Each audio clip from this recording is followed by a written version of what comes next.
Welcome, everybody, to this week's version of the Face-Off Circle. Washington Capitals will be taken over this week by owner Longtin 10, myself, the egotistical Primetimme, Dark Calypso, and Henrique 14.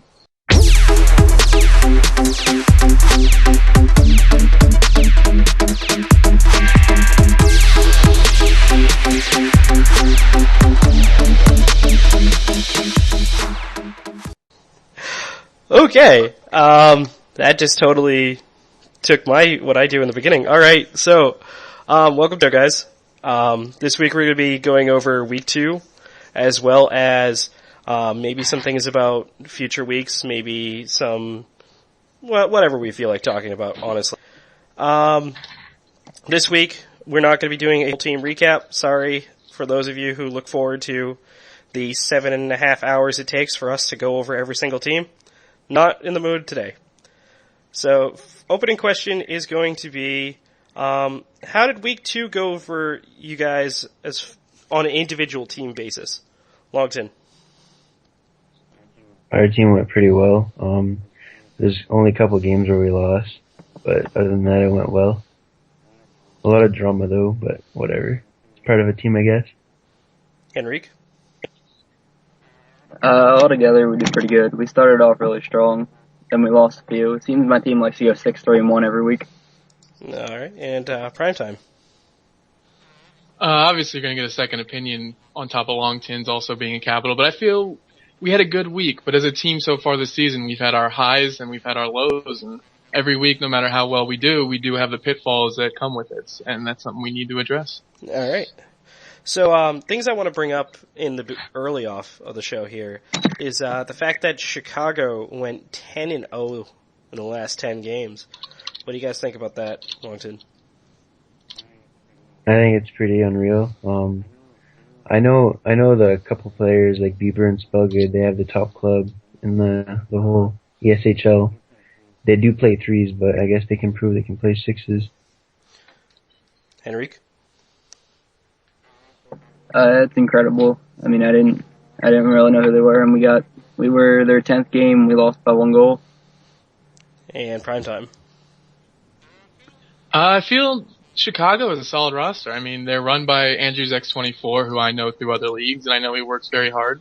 There's a few players on there who I know have talent, such as Fournier X99, Wild X55, who had a short stint with the Capitals. I think they have a solid roster to possibly do this every week if they show up and play their games well. Alright. Another thing I'd like to address is the collapse of San Jose. We went 0-10 on the week. And I don't even know where to start about it, but what are your opinions on this, Longtin? I have really no idea. I haven't really been following San Jose, but I know you mentioned earlier that you had trouble with availability. It definitely hurts a team. Yep. Henrique? I mean, I didn't really I think we played you guys last week, but I didn't play in that, so I don't really have much about it. You didn't play in net? I might have been in that. I'm not sure. Alright. And Primetime? As you said, availability issues, that's always going to hurt you in an online hockey league. But I mean, if you have availability issues, the management's job is to get people who want to be there, want to play. I mean, there's people out there who are joining the league and want to play on the team. Get them on a team like San Jose, get them working together. No reason the team can't be turned around and obviously go on a little streak here. I mean, it's early in the season. Nothing's over yet. All right. So, week 2 now behind. We've now seen some teams come out of their first week darkness and some other teams kind of fall off. We still have some really strong competitors. Who do you think are the strongest teams right now, Longtin? Well, I'm interested to play Chicago. We still haven't played them yet, so I can see them be a good one. I can see Toronto being pretty good because defensively, Chera's actually playing amazing in nets. And pretty much, I don't know, Colorado, I didn't play against them, but my team did, and they pretty much were all over them. All right, Henrique? Obviously the Capitals, 16 right now. I can see them continuing to do good. The Blackhawks, I mean, if they could even go 10-0 again next week. All right, prime time. Obviously, you could look at every team who's in charge of their division right now, but two teams that I specifically have had trouble playing against: Phoenix. We almost went to double overtime, or we might have. I don't know, Longtin, exactly what happened. But Phoenix stuck out as a team that was challenging to me. Colorado had a very solid lineup. The Blackhawks on paper look really good. Boston has our number, although their record really doesn't reflect how well they played against us. I think those are all teams that could end up really going far and making some nice runs and put themselves above the other tier of teams. Seeing you guys are a new set of people, none of you guys have been on the show before. So, what do you guys think our Stanley Cup game is going to be like? With the picture that we have right now, which two teams do you guys see going, and which team do you see winning? Longtin. Well, it might be a little bit biased, but I'm going to say Capitals or Chicago. It's all going to depend on, obviously, if Chicago can bring their, if they can't, have drama, because I know, Bieber is, he won't put up with anything, and Andrews is kind of fire sales here and there. Last year when we were in San Jose, we were in first the whole time until the last week. So, I know we got beat out in the first round. All right. Henrique? Yeah, I can see the Capitals making it too in the East. And in the West, I think it's going to be whoever wins the Central Division between the Blackhawks, Blues, and Red Wings. All right. Prime time?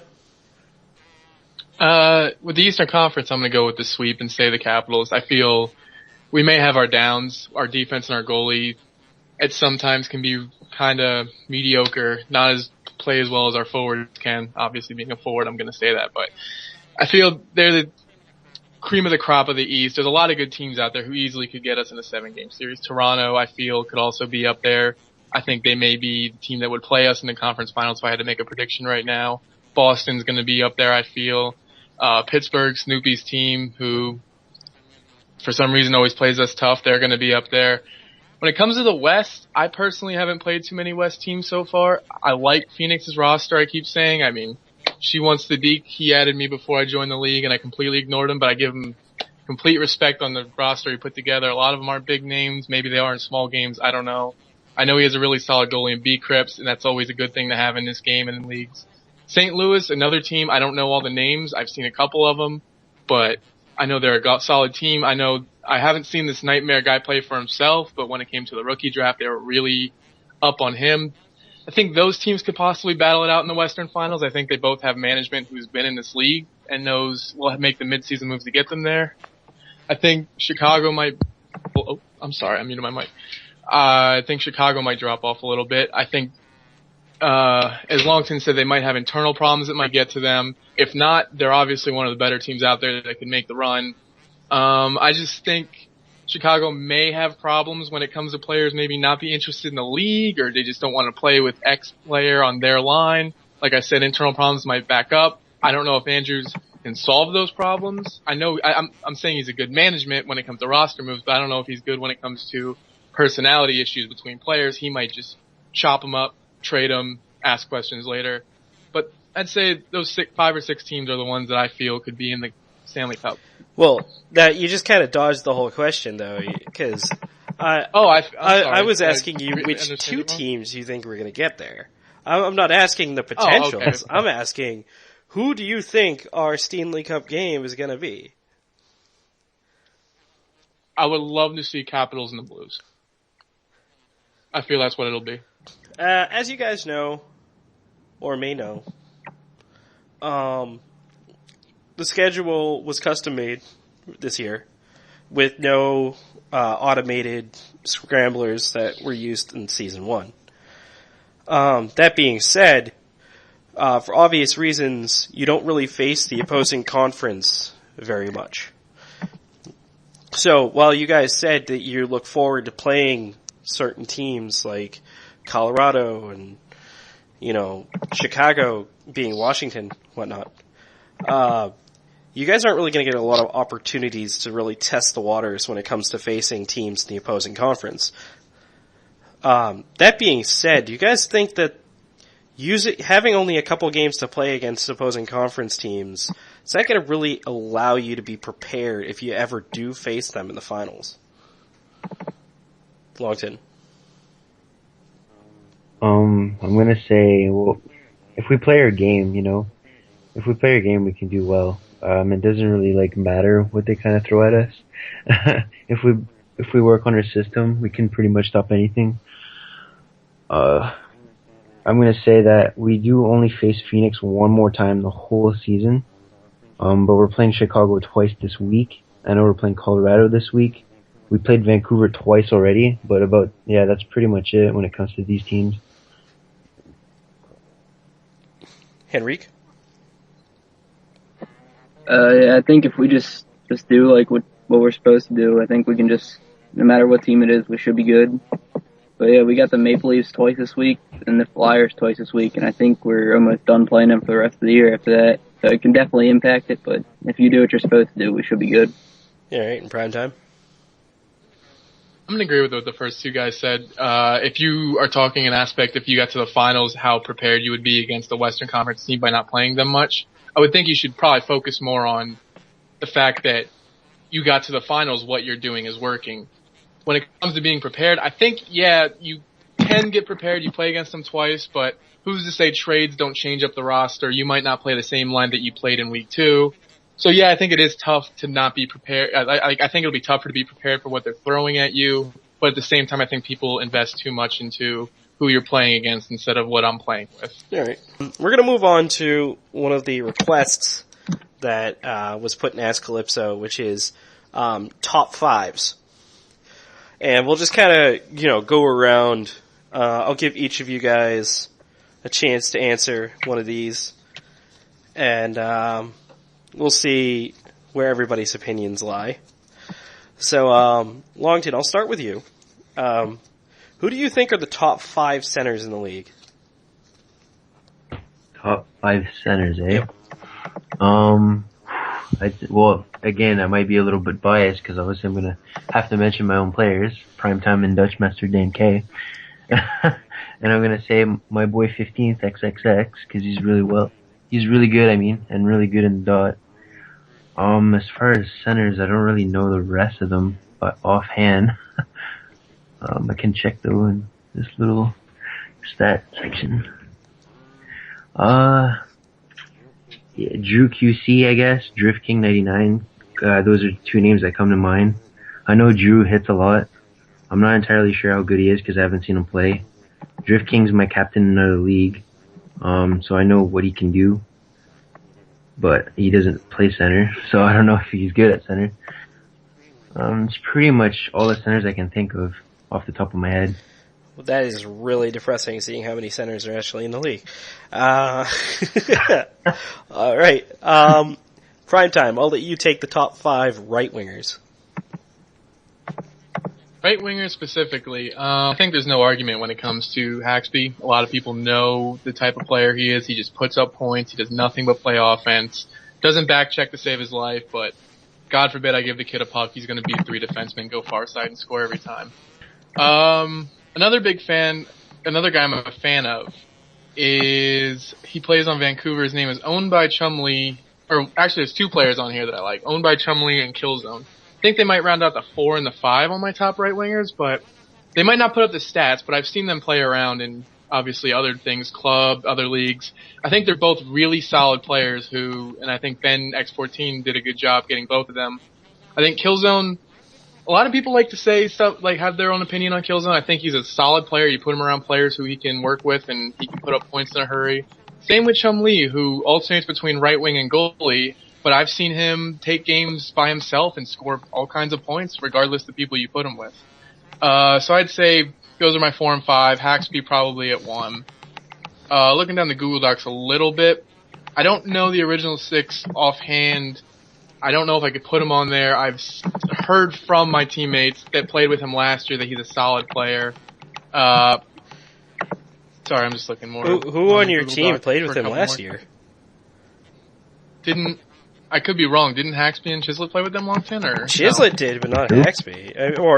I think Haxby did Chislett early in the the guy I heard from season him. because we picked up original 6 pretty early in Buffalo. So Yeah, usually when we go into games, Longtin's telling me how silly sniper 123 is the best defenseman alive, and I kind of just laugh it off. But when Chislett or Haxby bring up somebody, it comes to my attention because I know they're both pretty solid players. And Chislett actually brought up the original 6, saying he was a solid winger last year on their team. But like I said, I don't know enough about him to put him in a top 5. okay. I'm just looking down the list. Just give me a second. To be honest, and this might be a little controversial in my decision, I wouldn't be against putting Brickhouse in the top 5. And for people who might not know who Brickhouse is, he's run with me 609 or Brown. I think he's a good player in a bad situation on Montreal. Don't take it personally, Montreal. I've just played against you a couple times and it seemed like a huge mess. But he's actually a pretty solid player when it comes to forward, and he can put up points in a hurry, and that's what you want out of your right wingers. You want a guy who can put up points in a hurry, and he can also play defense when it comes to it. So I would say those are probably 4 of my guys so far. Haxby, Brickhouse, owned by Chumlee and Killzone. And to be honest, going off of what I've been told alone, I'm going to go with another guy who, from what I've heard, is pretty much carrying the Devils, a guy by the name of Bonarelli. I don't know if... Oh, Bonarelli. No. I don't know anything about him, so anything I might say here can be put in a bottle and just thrown away. I know he has a huge salary, so obviously teams might have been after him. I don't know if his points are up there. I don't know how solid of a player. Like, I don't Bonarelli, know. I haven't seen him firsthand, but go ahead. I'll tell you this because I've played a lot with Bonarelli. Bonarelli knows how to put it in the net, but that's pretty much all he knows how to do. That's all. I mean, if you put 4 guys around him who can do the rest, that's all you need, right? I suppose, but he sometimes doesn't play any I'm defense. He's never covering the point. He just kind of sits there and waits for the puck. Here's the thing, though. There's a lot of players who I've played with who can play very little defense. They can sit at the red line. I mean, you can look at Ibs on Colorado right now, who maybe if he plays right wing, I should have put him up there. He's putting up all kinds of points. I mean, if you win games 7-5, you're still winning games. It doesn't matter if you're losing. If you're putting up tons of points like that, and if the guy knows how to put the puck in the net, obviously he's good at winger. Obviously he might not have the two-way game, but if you're putting the puck in the net and you have good defense behind him, there's no reason he shouldn't be considered a top winger. I guess you got a point there. Henrique, your turn. Left wingers, top 5. Left wingers, number 1, I got to put out Hopkins. I mean, 7 games played, almost 40 points. And I got to go with my own player who I just acquired in a trade, Chislett. I mean, I haven't really seen him play yet, but I played with him a little bit in 12, and he was a great player. Fortizzi on St. Louis, we played against him, and he can almost always get pass through. Just another outstanding player. Bieber, when we played against him, I think he got a point on every single goal when we played him. And then another player I played with last year in Karan. He's a great team player. He's always bringing that positive attitude that you need, and he'll switch positions for you if you really need him to. He'll do almost anything for the team. All right. Is that it? Is that 5? Yeah. Okay. Henrique and Longtin, you guys can joint answer. I'll let you guys decide who goes first. But you guys, top 5 defensemen. Or, just Longtin. Well, I was going to say we were definitely up there. Sophisticated also would be up there. Earl Sweatshirt. I know Chera is a really good D, but he's not playing D. I know he's trying to get back to D, but right now he's playing goalie because of his team. And I'll let Henrique say who's the 5th one. I'd have to put up Kanji. We played against him. He was hitting everybody. We couldn't get past him. He was missing our team every time he was going for hits. He always had us. There's a lot of defensemen in this league that go for the hit and they miss a lot. Liberated connects with a lot, I know that. And Supernaut, he's really good too. I forgot to mention him. I have to say, I haven't been really playing the hitting game. I'm just gonna get that out there. I've been hitting here and there when people piss me off, but I tend to be much more conservative defenseman. I guess that's why my team is sucking, because I'm playing very conservatively. Yeah. Alright, and now we'll move over to prime time, and he can do the goaltending. Top 5 goalies, go. Alright, as far as top 5 goalies go, one name that definitely sticks out to me, and especially if people read my joke of a power rankings thread, is Niemi 31. I don't know exactly how his numbers are going. I could pull up the stats. I'm sure he's probably... Actually, I don't really see his name when it comes to stats, which is kind of rattling, but I mean, I played against this guy in Minnesota in the preseason, and I will literally say they won the game because he stopped about 35, 36 shots that should have gone in the net. They won the game, I believe, 2-1 in overtime, and Niemi, I mean, it might be a controversial way he plays goalie where he just sits there and kind of lets him go far side, but I've seen the guy do it in this league. I've seen him do it in the SHL before. He just overall, I mean, if you need a goalie at the trade deadline or if somebody's making a move for him, if the team's willing to give him up, this is the guy you got to go get. I think he's the one who could possibly, and I believe last season he was a really solid goalie, wasn't he? I always hear jokes about how a team was, I think Anaheim maybe, was carried by Niemi into the playoffs or something. I don't know. It was a dual carry. It was between Hawkins and Niemi. Pretty much carried the team as a duo. Yeah, so obviously I'm not saying anything that's new to you guys. You guys all obviously think very highly of him as a goalie. Number 2 comes in a guy that I know from the Moose League, probably a favorite of a lot of players in this league, by the name of B-Crips. I joke all the time that in the preseason we beat him pretty hardly, but I've seen him outside of SHL. I've seen him in SHL. He makes a lot of saves. He makes a lot of saves he shouldn't make. It's just sometimes he can rattle your offense. You can run a good play and he'll dive across the crease and make the save, and you'll just want to slam your stick on the ice or throw your water bottle at the monitor. He does stuff that makes you not want to play him. Third, I'm going to go with a guy who might be surprising to some. I don't know how big of a stock his name is in this league, in Paddleite. I'm only saying his name because he said that Haxby is nothing without me. I joke, obviously. But I just got done playing him in the Moose playoffs with some people who may know our team. Obviously, Earl's team, who everyone felt they should have swept. I mean, one of the few reasons they won is because this guy was on fire. Go ahead. You guys say something? No, I was yawning. Okay. Yeah, Pat, I mean, this guy, he sits in a butterfly, obviously. He doesn't do anything that he doesn't sit in his goal line. He moves around, but he was making some saves, like I said, with B-Crips that just shouldn't be done. Some of it's EA, some of it's just him being a god, but he was making some saves that just, I shook my head sometimes at the fact that he made saves on breakaways on me. Fourth might be a name that not too many people know. He's actually coming into the Capitals. We signed him up. Well, not we signed him up. He signed up and we bid on him. That's how that goes. I'm still learning the management things of this league. His name is Bernatchez. I think that's how you pronounce it. He was actually one of the best goalies in the AHL, the VHL. I've played one game with him. He's extremely solid. He holds his post. He doesn't slide around too much. He can read plays really well. He overall is just a great goalie with great positioning, and hopefully he can help us stop some more goals and not lose 8-2 constantly when we do lose games. And fifth, I'm going to give it to a tandem because I looked at one roster and it really struck out at me as two solid goalies, Charismatic and Blizz72. The New York Islanders. I've read in a couple threads that the Islanders have extremely solid goaltending, and I think between these two guys, I've played with Blizz personally. He's a big fan of mine. Ask him. Charismatic, I've played against him. He's not a big fan of mine. You can ask him. But I think together they're both really solid goalies, and no matter what goalie the Islanders put out on any given night, they're going to have a guy who can hold you 2-1, even a shutout. All right. Very nicely done, guys. Alright, so now I open the floor to you guys. You guys can ask me questions or address the league.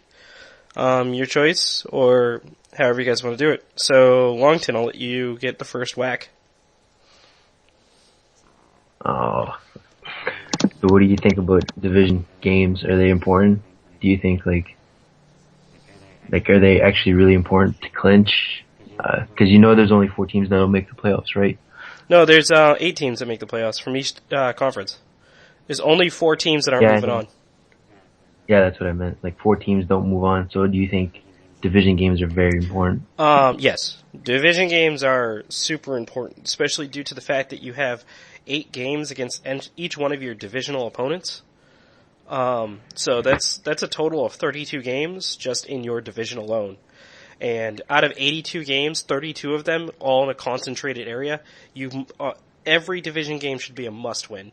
Absolutely must-win. It's over a third of your games. You're gonna have to win a chunk of them if you really want to move on. Same thing with your conferential opponents. You face each of them 4 times. That's another 20 games on top of that. So that's 52 games just in your conference and division alone. You gotta beat the people on your side if you want to move on. Any other questions? All right, Henrique.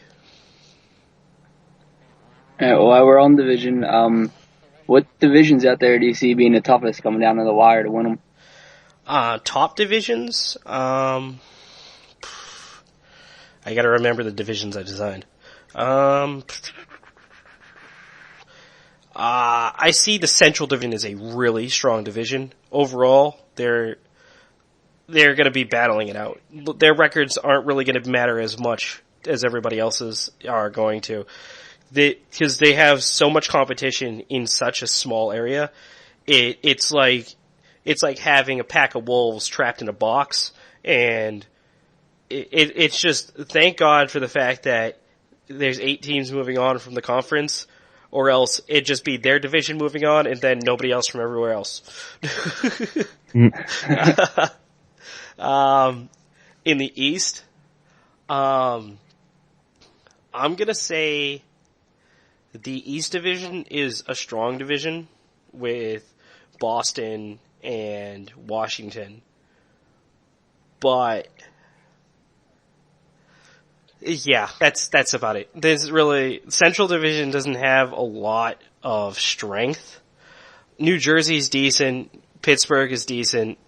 The New York Islanders have potential to be amazing, but they haven't shown it yet. The Rangers, I don't know what happened to them. They lost their 2 best players. I think you might mean the Atlantic. You called it the Central. Yeah. Oh, sorry, Atlantic. They're technically the Central of the East side. Yeah, that is a good point. But they're Atlantic. Let's be honest. That was just crafty name choice on my behalf. Know your oceans. Yay! Okay. Can I add something real quick, though? Okay, well, I just want to point out that the Western Central Division, Phoenix, which is in 4th in the division, would be in 1st in the West. So, that's how strong that Central Division is.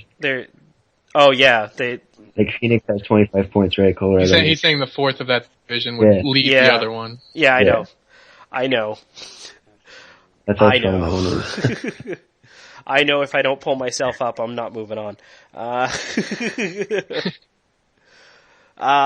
Yeah, so there you go, though. That's my divisional outlook.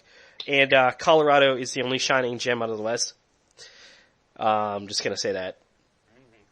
I think Vancouver's going to come up, to be honest. I hope they don't, because I kind of like my spot, or the spot I was in. They're a one-line team right now, but I can see them being a threat soon. All right, prime time. I guess my question is, of all the teams who are borderlining around 500, you have the Flyers, Islanders, Rangers, Canadians, Bruins, Lightning, Predators, and then the entire Western West besides the Avalanche. Who do you think can make the turnaround the most to become a contender when it comes playoff time? Maybe catch the right hot streak at the right time. Teams that I think could catch the hot streak and pull themselves out. Islanders. Did you say the Penguins? No, the Penguins are actually in the lead of their division. They're I thought you said 14 and Penguins. 6. No, you said Flyers. Okay. So, the Islanders, Nashville. Nashville's definitely going to turn it around. That's without a doubt. Their division is really tough. So, once they get out of their divisional games and start moving on to conferential and out of conferential games, they'll start winning, and they'll put the points they need to move on. That's. Is it? I'm sorry to interrupt you. Is it one of those situations where you feel them playing the Blackhawks, Blues, Red Wings, and Coyotes all year, if they somehow get in the playoffs, is just going to make them ready to play all the other teams? It's gonna be it's a joke. The Nashville being the worst in their division is just the only reason is because they're facing really tough teams. That whole division, like I said, pack of wolves in a box, all fighting over that top spot. Not a fun place to be, I don't think. Which is really interesting because somebody did mention before this season started, somebody said that the West Conference was going to be a nightmare, and I didn't realize how much of a nightmare Western Conference was going to be until I looked at that Central Division. It's a freaking battlefield.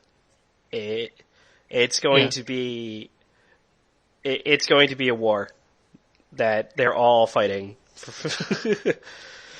That being said, the rest of the Western Conference, I wish we were doing better. Me being on the West, I kind of have a little West Coast bias here. Not as many teams. Like, Central Division's amazing. I love Central Division.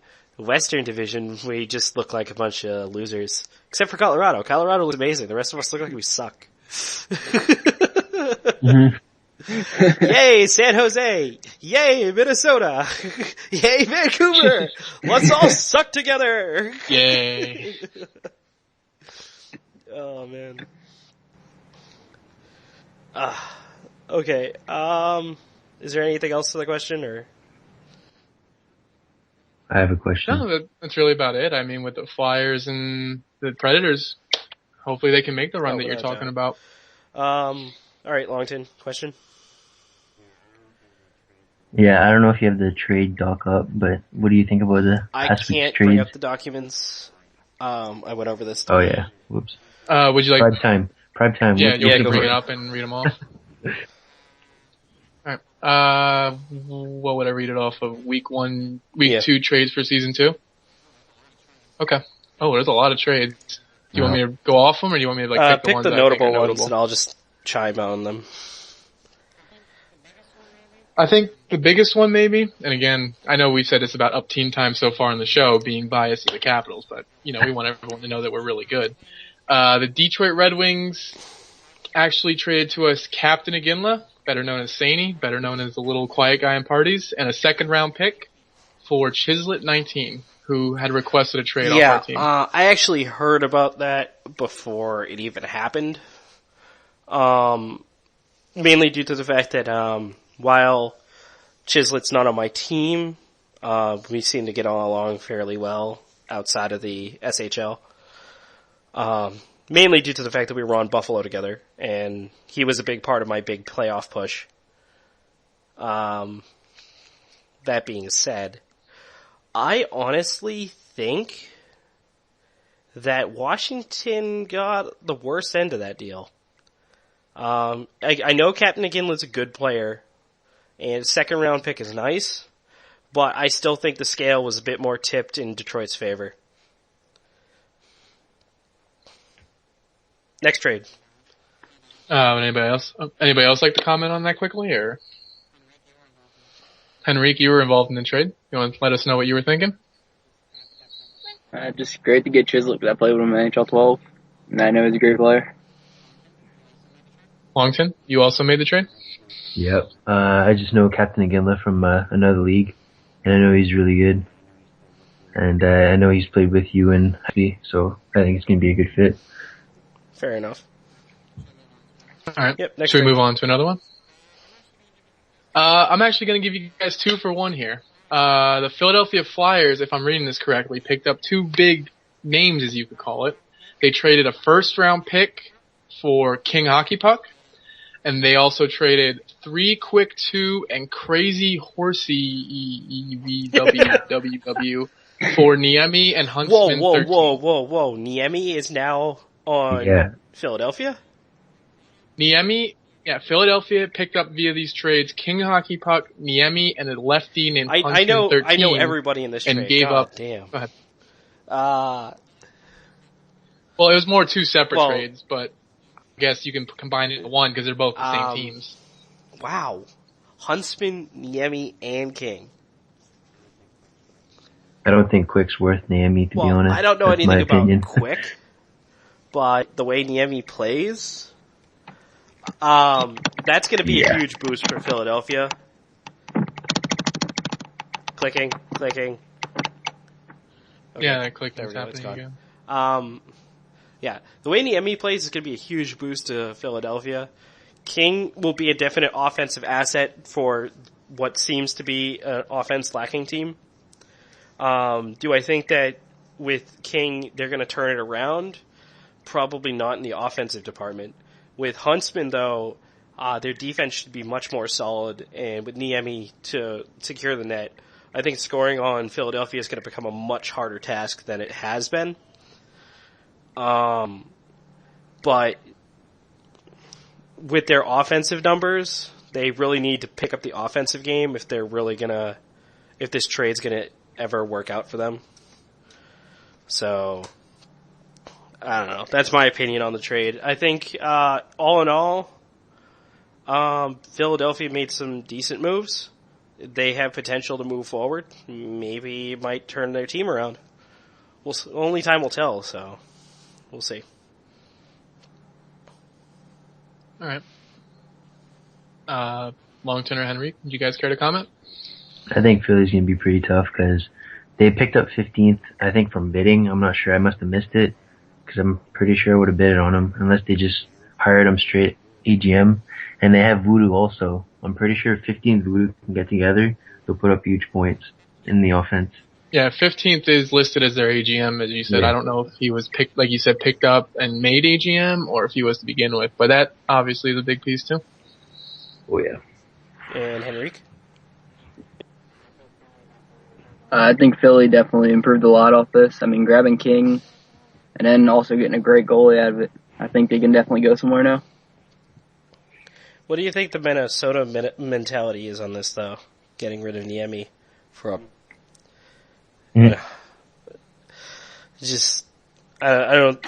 What? They have 4 first-round picks for next season. So you think that they're just stocking up for next year? It seems like they're already they're already planning on it. Yeah, it seems really, really early. I mean, to say that they're considering next season. I mean, maybe they have confidence on their roster of the players they still maintained. I mean, I'm looking at some of these other trades. They picked up a first from Pittsburgh for 3 picks. I mean, they must know something about next year already that we don't know, and they're just gonna pick up more great players. If they're anywhere near my situation, I'm already contemplating getting rid of players just for picks and just hoping for next season. I haven't thrown in the towel just yet. I'm trying to turn my team around for now, but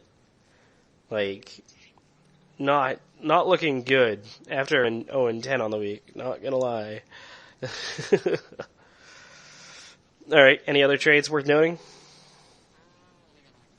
Let me go back to it. Actually, I went to the Eastern Conference to check. I'll name off a few. You guys can stop me and comment if you read one. Let me go to it. Strudel, who was sent to Nashville for Scarestone and a 4th and a 6th pick.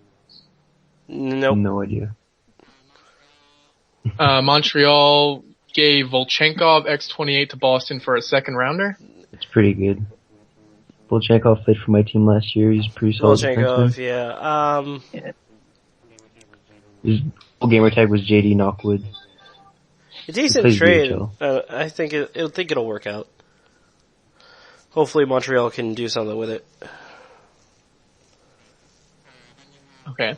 Then you have Nashville and the Penguins. Nashville will be receiving Noble Terrible T. Nashville will be sending them their 5th round pick. There's also 2 future considerations involved in the deal. If you want to read them, go to the Google Docs. We mentioned the King Hockey Puck trade. Nashville is sending Boston JMT 094 for a 1st rounder. Really? Yeah. Yep. He was a pretty big piece in Colorado. Boston seems really busy. I see 3 different trades here that they made. Them and Pittsburgh seem to do a lot of dealing this week. I have been trying to avoid trades. I like to try and build chemistry with my players rather than try to, keep changing the puzzle pieces and hoping that the next combination will work. Different mentality, I guess.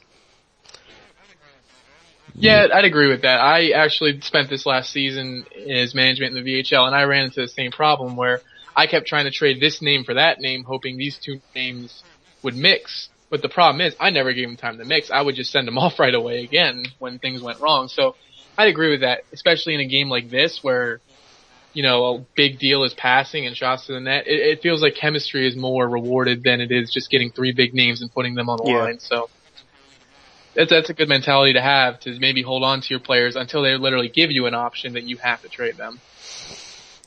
All right. I think that's it for trading that I'm going to deal with for now. We got plenty of time, so good half an hour show going. So we'll just kind of do an outro unless you guys have any more questions for me. Feeling good. Longtin or Henrique, do you guys have any? Nah. Who do you think's gonna capture the title at the end for a point? Capture the title for points? Yeah. Out of the players? Out of the players. Okay. Yeah. Can you bring up the top 5 scorers right now? You want for points? Ibbs, Haxby, Fournier, Hopkins, and Chislett. Right now you have Hibbs at 45, Haxby at 43, Fournier at 41, Chislett at 38, and Hopkins at 38. Right. So, obviously, all 5 of these guys are in contention. Do I think Ibbs can hold the lead? I don't know. We got Haxby. Haxby's lose the support of having Chislett with him. I'm not sure if they played on the same line or not. But I know they were both solid players. If you were putting them together, they were probably putting up points as a team. So, that being said, Haxby is notoriously known for his ability to put up points. So, Chislett might be up there due to Haxby, but at the same time, I'm not going to discredit Chislett in any way, shape, or form. He put up tons of points when he was in Philadelphia last year and put tons of points up in Buffalo. He's good at putting up points. This is not a question. Same thing with Haxby, that both of them are really good at it. So, them being together was probably their best chance at getting to the top. Them being separate now, you gotta look at the dynamics that are gonna have to change if they want to continue their race. Ibbs has been consistently in front right now, so he was in front week 1, he's still in front week 2, but everybody's catching up to him now, so he doesn't have the same pacing. And the fact that Colorado got rid of a lot of their players over the last week or so. So, that being said, that could affect his ability to get the points that they need to keep him ahead, and even keep them ahead of the rest of the Western Conference. As far as Hopkins goes, Hopkins, not to sound like an asshole, this is just based on what I've heard. Hopkins is a puck hog, and Hopkins likes to basically put it in the net by himself. I'm not sure how much of that's true. He was the leader in goals last year. That's not debatable. He got the most goals, but he did not get the most points. So that might mean that his assists are not as high as his goal count is. So do I think he can stay in front? Probably not. The fact that he's now there, though, is a good thing. Last week, I don't think he was even on the list. So, yeah. There you go. I think I missed somebody. You did not mention I don't know who Fournier Chicago is. I know that Chicago's doing work. We faced them twice this week, and they made us look like idiots. Yeah. I don't know who he is. I don't know what he's capable of, but if he's in the race, then he stands a chance. Out of the 5 of them, who do I think's going to get the top?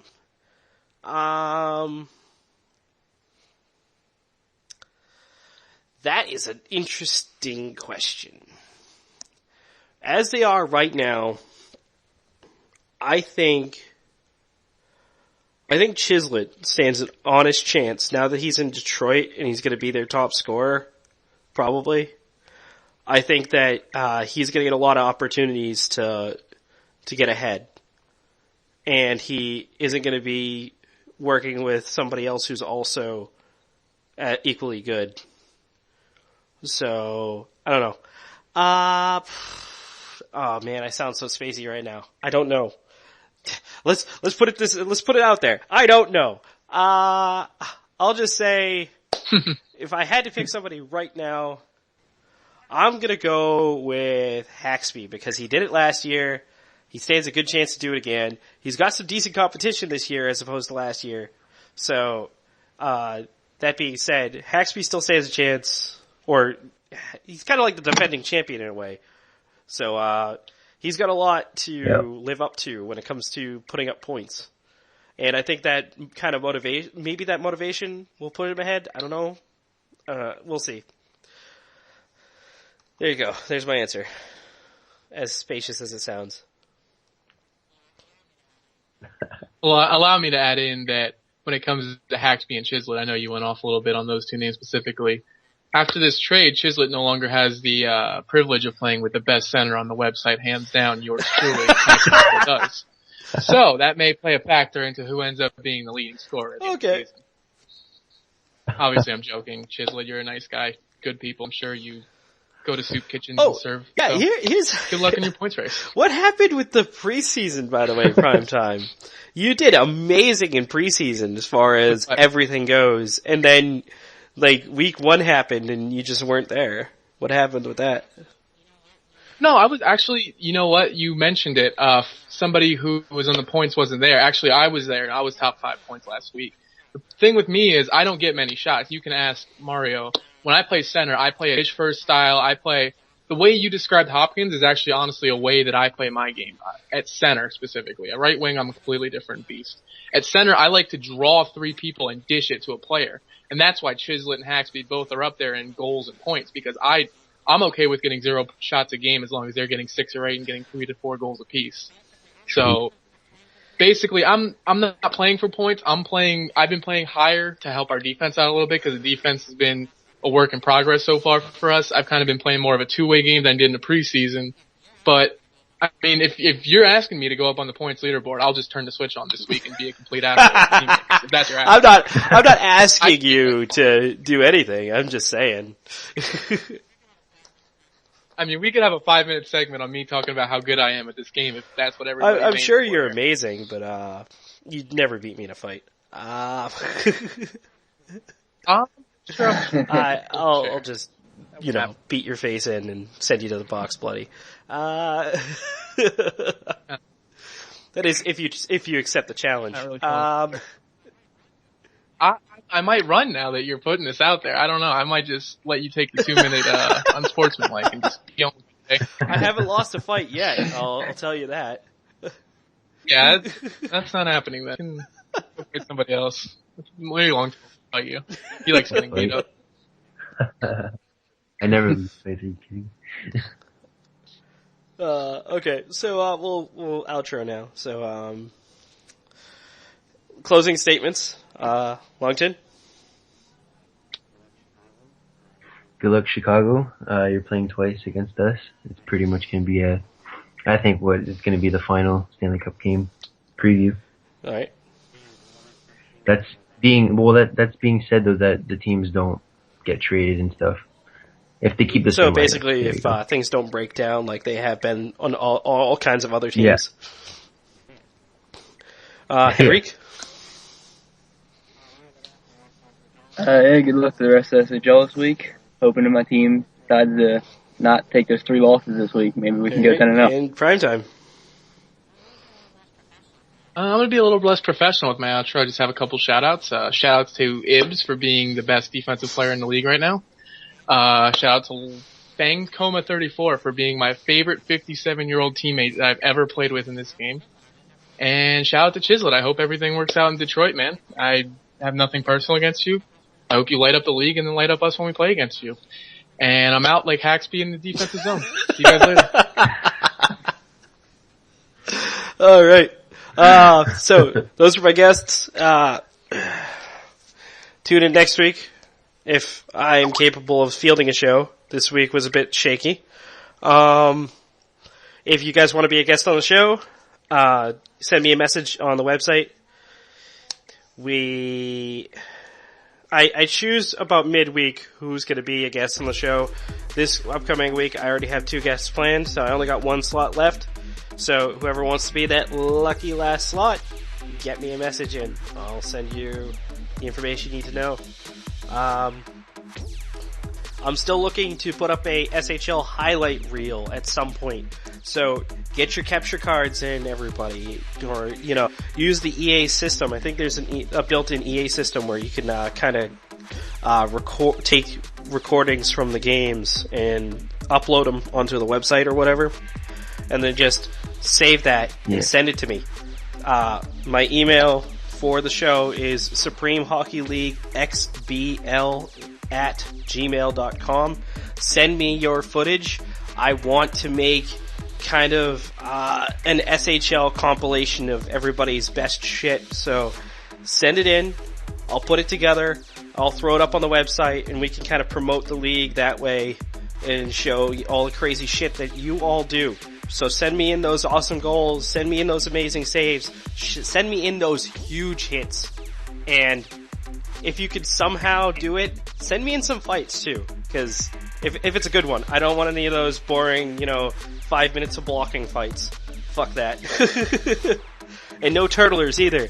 No more turtling in this fucking league. If I see another turtler, I'm gonna personally go to your house and take away your controller. Fuck you people. Let me note, that is a personal threat to everybody out there in the league. He will show up at your house. You heard it I here will first. show up and take away your damn controller. You do not deserve to play the game if you can't fight. You are not safe in your home if you do not fight Mr. Calypso. Alright, that was a face-off circle. I'm out.